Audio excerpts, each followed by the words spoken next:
안녕하세요. 책방차차 달콤 엘리입니다. 오늘 여러분과 함께할 오늘의 책은 일본의 소설가 다자이 오사무가 1948년 발표한 소설 인간실격입니다. 인간실격은 우울, 허무, 염세를 바탕으로 한 어두운 소설이면서 당시의 일본 독자들은 물론 지금의 우리에게까지 희망과 위로가 되어주는 소설이기도 합니다. 우울, 허무, 염세와는 접점을 찾을 수 없을 것 같은 희망과 위로, 이런 정반대의 개념이 이 소설을 설명하는 단어로 놓인다는 게 참 아이러니하죠. 이런 소설의 분위기와 상황은 당시 일본 사회의 상황과 무관하지 않습니다. 전체주의 사상으로 무장하고 전쟁을 벌이던 일본이 패망하게 되자 일본 사회는 대혼란에 빠집니다. 특히나 일본의 젊은이들은 무언가 큰 전환점이 필요하다라고 생각하지만 그것이 무엇인지 어느 방향으로 변화를 가져야 하는지 알 수 없어서 우왕좌왕하는 모습을 보입니다. 이때 등장한 인간실격으로 이들은 희망을 찾게 된 것입니다. 인간실격의 주인공 요조는 인간에 대해 두 가지 입장을 가지고 있습니다. 마치 자신은 인간이 아니라는 듯 인간에 대해 이해할 수 없다, 두렵다라고 이야기하며 인간과의 거리두기를 합니다. 또 다른 면에서 위선적이고 가식적인 인간들 사이에서 살아가기 위해서 자신 또한 가면을 쓰고 서비스라고 표현되는 방식으로 다른 사람들을 대하게 됩니다. 소설 인간실격은 픽션인 듯 픽션 아닌 픽션 같은 소설입니다. 픽션을 다룬 소설이 분명하지만 작가 다자이 오사무의 인생은 인간실격의 요조와 너무 닮아 있습니다. 이 책은 다자이 오사무의 유작으로 마지막 연재일을 앞두고 다자이 오사무는 스스로 생을 마감하죠. 인간실격은 서문 제1의 수기, 제2의 수기, 제3의 수기, 후기로 구성되어 있습니다. 그 중에서 오늘은 제1의 수기를 소개하도록 하겠습니다. 자, 그럼 오늘의 책 인간실격 지금부터 시작합니다.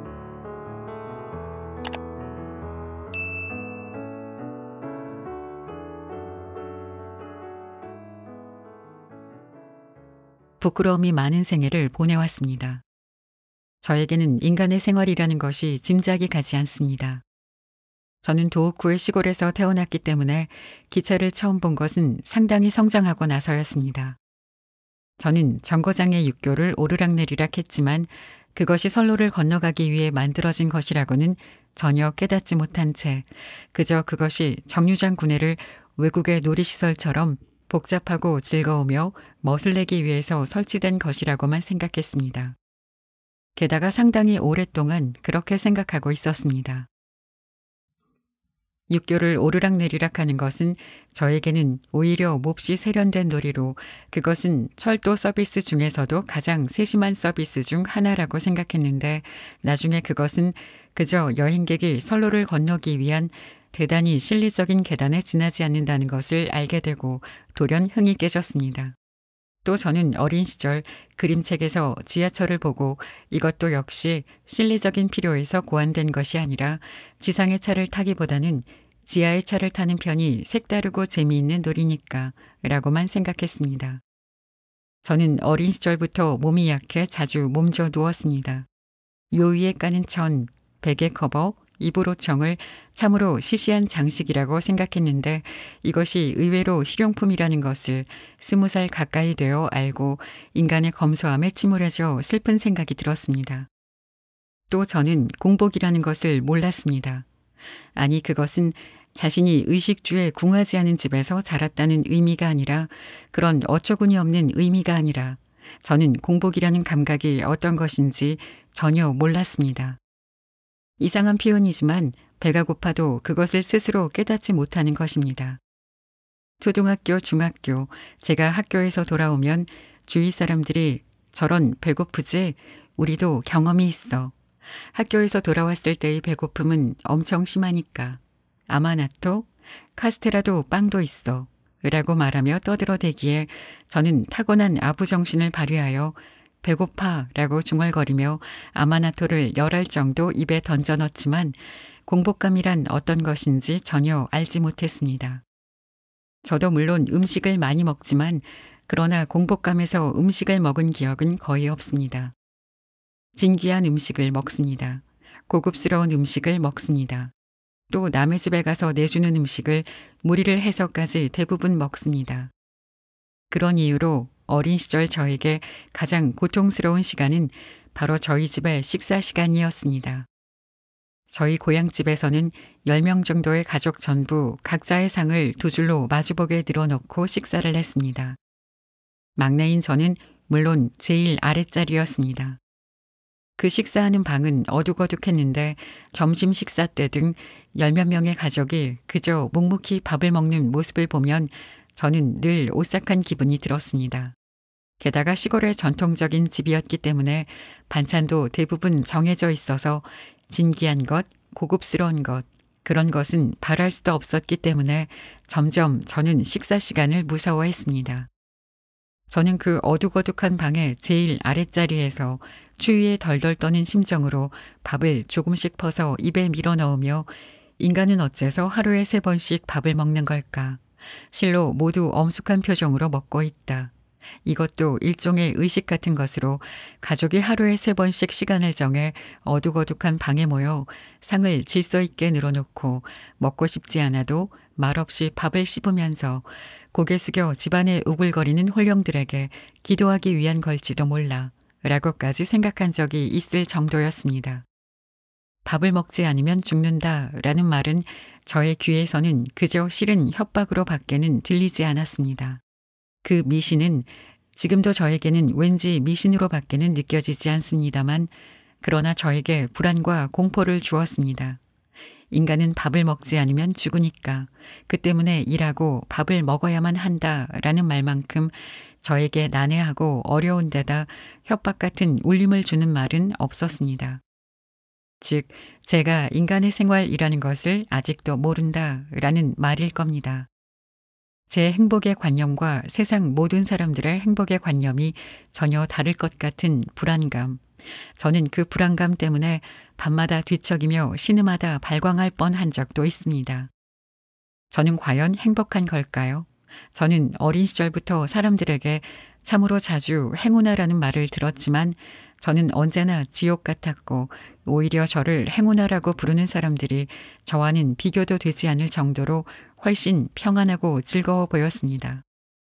저에게는 재앙 덩어리가 10개 있는데 그중에서 한 개라도 이웃사람이 짊어진다면 그 하나라도 충분히 이웃사람에게 치명타가 되지 않을까라고 생각한 적도 있습니다. 요컨대 모르겠습니다. 이웃사람의 괴로움의 성질 정도가 전혀 짐작이 되지 않는 것입니다. 실제적인 괴로움, 그저 밥을 먹으면 그걸로 해결할 수 있는 괴로움. 그러나 그것이야말로 가장 심한 고통으로 자신의 예의 10개의 재앙 따위는 날아가 버릴 정도의 처참한 아비규환일지도 모릅니다. 잘은 모르겠습니다. 그러나 그런 것 치고는 자살도 하지 않고 미치지도 않고 정당을 논하고 절망하지 않고 굴하지 않고 생활의 투쟁을 계속해 갑니다. 괴롭지 않은 것이 아닌가요? 완전히 에고이스트가 되어 게다가 그것을 당연한 것이라고 확신하고 단 한 번도 자신을 의심한 적이 없는 것이 아닐까요? 그렇다면 편합니다. 그러나 인간이라는 것은 모두 그런 존재로 또 그것으로 만점 인생이 아닐까요? 모르겠습니다. 밤에 푹 자고 아침은 상쾌할까요? 어떤 꿈을 꿀까요? 길을 걸으며 무슨 생각을 할까요? 돈? 설마 그뿐만은 아니겠지요. 인간은 밥을 먹기 위해 산다는 말은 들어본 적이 있지만 돈을 위해 산다는 말은 들은 적이 없습니다. 아니, 그러나 경우에 따라서는 아니, 그것도 모르겠습니다. 생각하면 생각할수록 모르게 되어 나 혼자만 완전히 다른 듯한 불안과 공포에 사로잡힐 뿐입니다. 저는 이웃사람과 거의 대화가 안 됩니다. 무엇을 어떻게 말해야 할지 모르는 것입니다. 그래서 생각해낸 것이 익살이었습니다. 그것은 인간에 대한 저의 최후의 구애였습니다. 저는 인간을 극도로 두려워하면서도 인간을 아무리 해도 단념할 수 없었던 듯합니다. 그래서 저는 이 익살이라는 선 하나로 간신히 인간과 연결될 수 있었습니다. 겉으로는 필사적으로 미소를 지으면서 내심은 필사적인 그야말로 1000번에 한 번 성공할까 말까한 어려운 일이라고 할 만큼 위기일발에 진땀나는 서비스였습니다. 저는 어린 시절부터 제 가족들에 대해서조차 그들이 얼마나 괴롭고 또 어떤 것을 생각하며 살고 있는지 전혀 알지 못한 채 그저 두렵고 그 어색함에 견딜 수 없어서 이미 능숙하게 익사를 부리게 되었습니다. 즉 저는 어느 사이엔지 한마디도 진실을 말하지 않는 아이가 되어 있었던 것입니다. 그 무렵 가족들과 함께 찍은 사진을 보면 다른 사람들은 모두 진지한 얼굴을 하고 있는데 나 혼자 반드시 기묘하게 얼굴을 일그러뜨리고 웃고 있습니다. 이것도 역시 저의 유치하고 슬픈 익살의 일종이었습니다. 또 저는 가족에게 무슨 말을 들어도 말대꾸를 한 적이 한 번도 없었습니다. 그 사소한 잔소리는 저에게는 천둥처럼 강하게 느껴져 미쳐버릴 것 같아 말대꾸는커녕 그 잔소리야말로 말하자면 만세일계, 인간의 진리임에 틀림없다. 나에게는 그 진리를 실행할 힘이 없기 때문에 이미 인간과 함께 살 수 없는 것이 아닐까라고 굳게 믿어버렸습니다. 때문에 저는 언쟁도 자기 변명도 할 수 없었습니다. 다른 사람에게 나쁜 말을 들으면 그야말로 자신이 지독히도 심한 착각을 하고 있는 듯한 생각이 들어 언제나 잠자코 공격을 받으며 내심 미칠 정도의 공포심을 느꼈습니다. 정말 누구라도 다른 사람에게 비난을 받거나 혼나거나 하면 기분 좋을 리가 없지만 저는 화내고 있는 사람의 얼굴에서 사자보다도 악어보다도 용보다도 더욱 무서운 동물의 본성을 봅니다.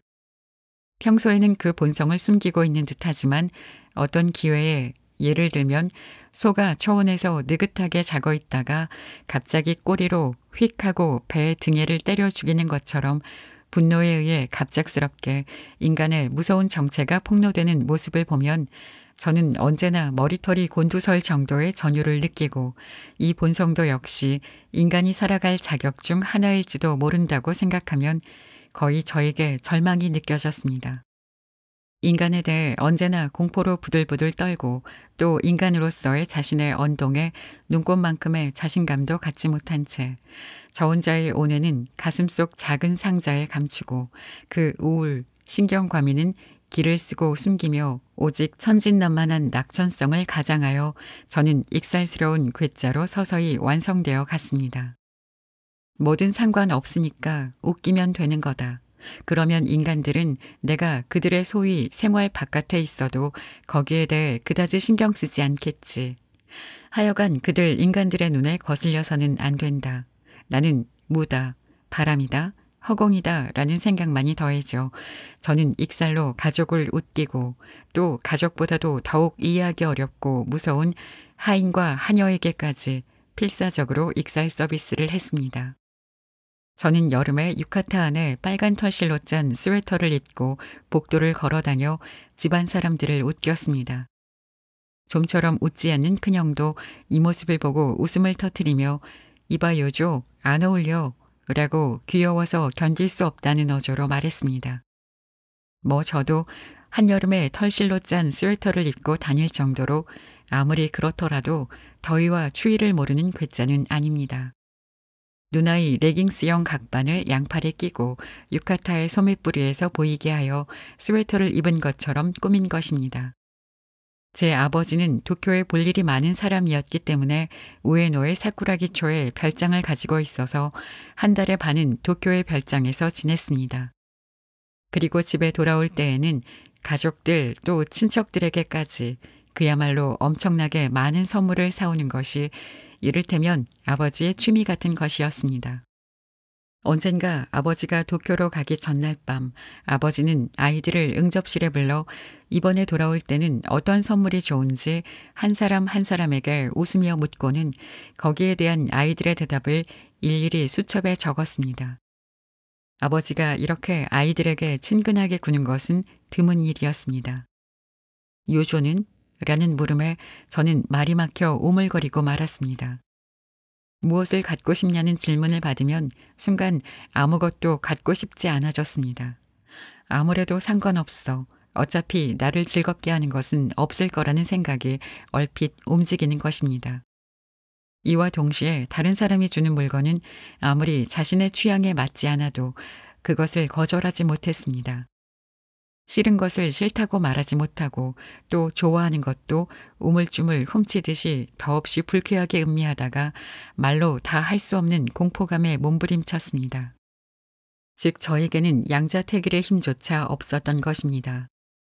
이것이 후년에 이르러 마침내 소위 부끄러움이 많은 생애의 중요한 원인이 되는 버릇의 하나였던 것 같습니다. 제가 말없이 머뭇거렸기 때문에 아버지는 조금 언짢은 기색을 띠며 말했습니다. 역시 책이냐? 아사쿠사 절앞 상점가에서 파는 사자탈, 아이들이 쓰고 놀기에 딱 좋은 크기의 사자탈을 팔고 있던데 갖고 싶지 않니? 갖고 싶지 않니? 라는 말을 들으면 그것으로 끝입니다. 익살스러운 대답이고 뭐고 할 수가 없습니다. 희극 배우로서는 완전히 낙제입니다. 책이 좋겠죠. 큰형이 진지한 표정으로 말했습니다. 그렇군. 아버지는 흥이 깨진 표정으로 수첩에 적지도 않고 탁 하고 수첩을 닫았습니다. 이 무슨 실패란 말인가. 나는 아버지를 화나게 했다. 아버지의 복수는 분명 무시무시할 거야. 지금 빨리 어떻게든 해서 돌이킬 방법이 없을까. 그 밤 이불 속에서 덜덜 떨면서 생각하다 살짝 일어나 응접실로 가서 아버지가 조금 전에 수첩을 넣어둔 책상 서랍을 열고 수첩을 꺼내 훌을 넘겨 선물 주문 기입란을 찾아 수첩에 달린 연필에 침을 발라 사자탈이라고 쓰고 잠자리에 들었습니다. 저는 사자춤을 출 때 쓰는 사자탈을 조금도 갖고 싶지 않았습니다. 오히려 책이 좋았습니다. 그렇지만 저는 아버지가 그 사자탈을 저에게 사주고 싶어 한다는 사실을 깨닫고 아버지의 뜻에 따라 아버지의 비위를 맞추고자 깊은 밤 응접실에 몰래 들어가는 모험을 감행했습니다. 그리고 저의 이 비상수단은 역시 생각대로 대성공을 거두었습니다. 얼마 후 아버지가 도쿄에서 돌아와 어머니에게 큰 소리로 하는 말을 나는 아이들 방에서 들었습니다. 상점가의 장난감 가게에서 이 수첩을 폈더니 이것 봐, 여기에 사자탈이라고 쓰여 있더군. 이건 내 글씨가 아니야. 그렇다면 누구지? 하고 고개를 갸웃하고 있는데 생각났어. 이건 요조의 장난이야. 녀석은 내가 물어볼 때는 희죽거리며 잠자코 있더니 나중에 아무래도 사자탈이 갖고 싶어 견딜 수 없었던 모양이야. 어차피 녀석은 별나서 말이지. 모르는 척하고 확실히 적어두었어. 그렇게 갖고 싶었으면 그렇게 말하면 좋았을 텐데 장난감 가게 앞에서 웃었다니까. 요조를 어서 이리로 불러와. 또 한편 저는 하인들과 하녀들을 서양식 방에 집합시켜 하인 한 명에게 아무렇게나 피아노 건반을 두드리게 하고 저는 그 엉터리 곡에 맞춰 인디언 춤을 추어 모두를 크게 웃겼습니다. 둘째 형이 플래시를 터뜨려 저의 인디언 춤을 찍었는데 사진이 나온 것을 보니 허리에 두른 전의 솔기에서 작은 고추가 보였기 때문에 이것이 또 집안 사람을 박장대소하게 만들었습니다. 저에게 있어서 이 역시 뜻밖의 성공이라고 부를 만한 것인지도 모릅니다. 저는 매월 신간소년 잡지를 10권 이상이나 구독하고 있었고 또 이외에도 여러 가지 책을 도쿄에서 주문해 묵묵히 읽고 있었기 때문에 메차라 쿠차라 박사라든가 난자몬자 박사 등은 잘 알고 있었고 또 괴담, 야담, 만담, 에도 고바나시 등에도 상당히 정통해 있었기 때문에 익살스러운 이야기를 진지한 표정으로 하여 집안 사람들을 웃기기에는 부족함이 없었습니다. 그러나 학교. 저는 거기에서 존경받을 뻔했습니다. 존경받는다라는 관념도 역시 상당히 저를 겁먹게 했습니다. 거의 완전에 가깝게 사람들을 속이다가 어떤 한 전지전능한 자에게 간파당해 산산조각 나서 죽음보다 더한 수치를 당하는 것. 그것이 제가 생각하는 존경받는다라는 상황에 대한 정의였습니다. 인간을 속이고 존경받아도 누군가 한 명이 알고 있다. 그리고 인간들도 얼마 안 있어 그 한 명에게 듣고 속았다는 사실을 깨달았을 때 그때 인간들의 분노, 복수는 대체 어느 정도일까요? 상상하는 것만으로 머리끝이 쭈뼛해지는 기분이 들었습니다.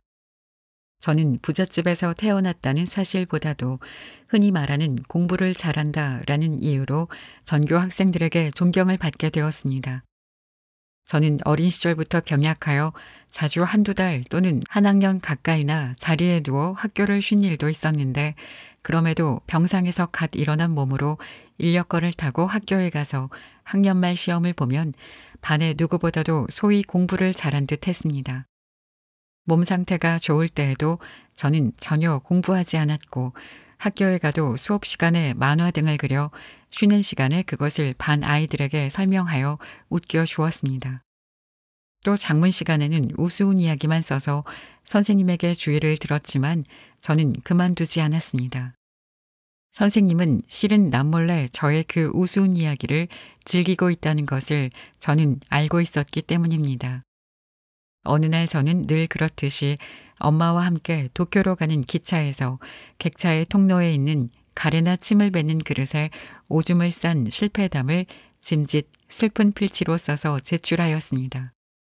선생님은 분명 웃을 거라는 자신이 있었기 때문에 교무실로 가는 선생님의 뒤를 몰래 따라갔더니 선생님은 교실을 나서자마자 저의 그 장문을 다른 그부들의 장문 가운데서 꺼내 복도를 걸으며 읽기 시작하더니 킥킥 소리 죽여 웃었습니다.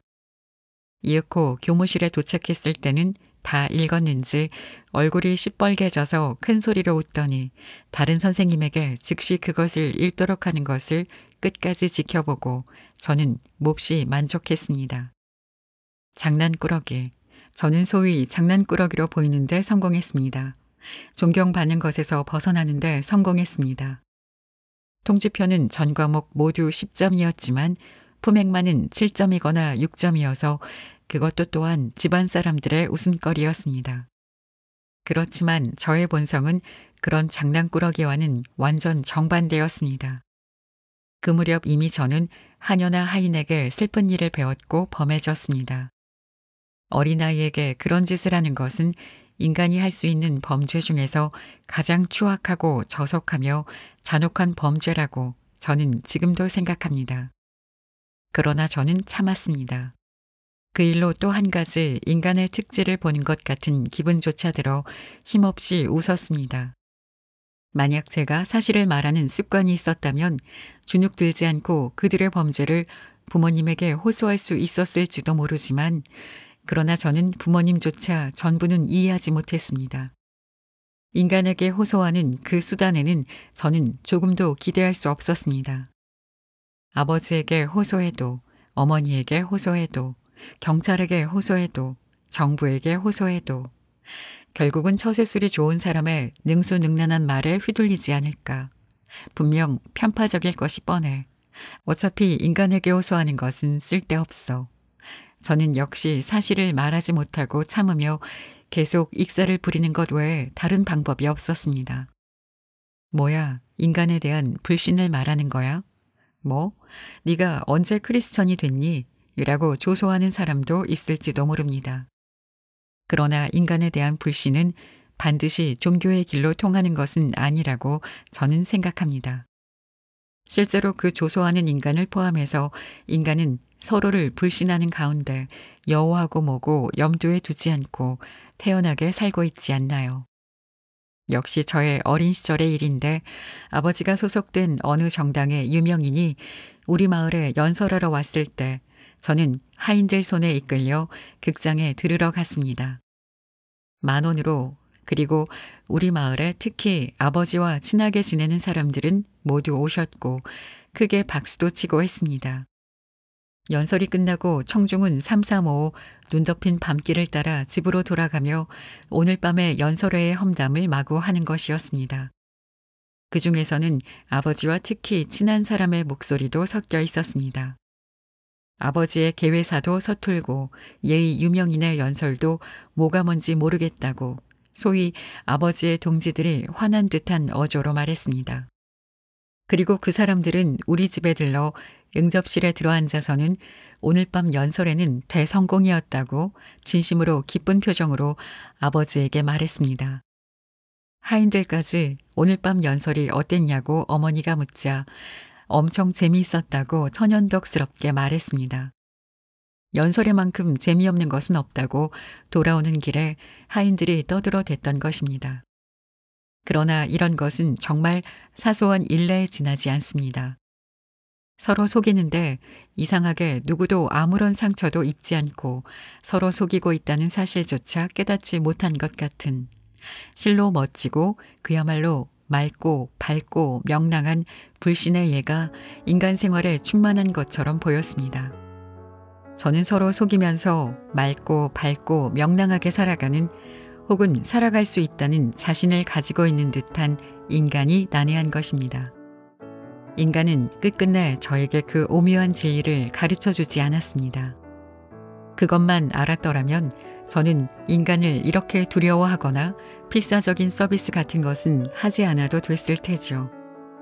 즉, 저는 하인 하녀들의 가증스러운 그 범죄조차 누구에게도 호소하지 않은 것은 인간에 대한 불신에서도 아니고 물론 기독교 정신 때문도 아니고 인간이 저 유저에 대해서 신용의 문을 굳게 닫고 있었기 때문입니다. 부모조차 저에게 이해하기 어려운 모습을 때때로 보이는 일이 있었기 때문에 그리고 그 누구에게도 호소하지 않는 저의 고독의 향기를 많은 여성들이 알아챈 것이 후년 제가 여러 가지 일에 말려드는 원인의 하나가 된 듯합니다. 즉 저는 여성에게 사랑의 비밀을 지킬 수 있는 남자였다는 것입니다. 재미있게 들으셨나 모르겠습니다. 인간 실격은 명작으로 불리고 아직도 서점가의 베스트셀러지만 책을 읽은 독자들의 반응은 극과 극으로 나뉩니다. 강렬한 인상을 받고 인생책으로 이야기하는 사람이 있는가 하면 일부는 어둡고 답답하고 우울한 이 책이 불편하다라는 반응입니다. 인간 실격은 다소 극단적입니다. 주인공 요조를 절벽 앞으로 자꾸 끌고 가는 느낌을 받게 됩니다. 하지만 묘하게도 이 과정을 통해서 극단적이지 않은 평범한 내 모습, 내 인생이 겹쳐지며 많은 생각을 하게 만들기도 합니다. 명작이 명작인 이유, 베스트셀러가 베스트셀러가 된 이유가 분명 존재합니다. 물론 개인의 취향, 개인의 현재 상황에 따라서 호불호가 생길 수도 있겠지만 인간 실격은 살면서 진짜 한 번은 꼭 읽어보시기를 바랍니다. 특히나 지금 내 인생이 길을 잃었다거나 패닉에 빠진 상태라면 앞서 이야기했듯 아이러니하게도 이 책이 도움이 될 수 있습니다. 사실 인간 실격을 어떻게 소개해야 좋을지 참 오래도록 고민하며 영상을 제작하게 되었는데 잘 전달되었는지 모르겠습니다. 오늘도 즐거운 시간 되셨기를 바라면서 저는 이만 인사드리겠습니다. 지금까지 책방차차 달콤 엘리였습니다. 감사합니다.